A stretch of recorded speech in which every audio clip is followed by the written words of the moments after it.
In today's video, I'm going to teach you how to design better forms using margin and padding in Figma. If you're looking to enhance your UX UI design skills, especially when designing forms, this tutorial is perfect for you. Let's dive right into it.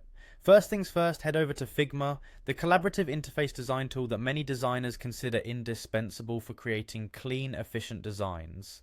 Once you're on the Figma homepage, look for the Login button. Clicking this will take you to the login screen. Enter your credentials if you aren't already logged in.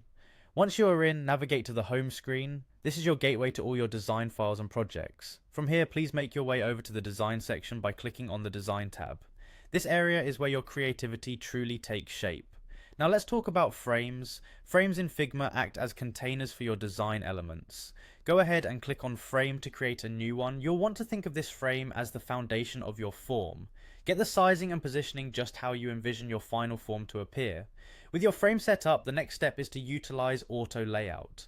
Auto layout is a powerful feature on Figma that helps you streamline your designs and keep everything aligned with ease.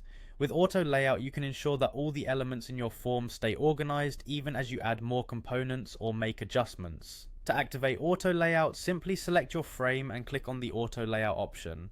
Once auto layout is enabled, it's time to think about padding. Padding is crucial for increasing the readability and aesthetics of your form. Click on padding and you'll see options to adjust how much space there is between your form components and the edge of the frame.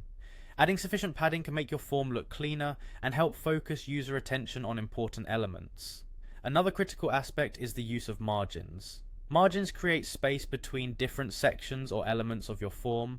While similar to padding, which deals with inner spacing, margins manage outer spacing and help prevent your form from feeling cramped or cluttered. It's good to think of margins and padding as tools to guide the user's eye flow through your form.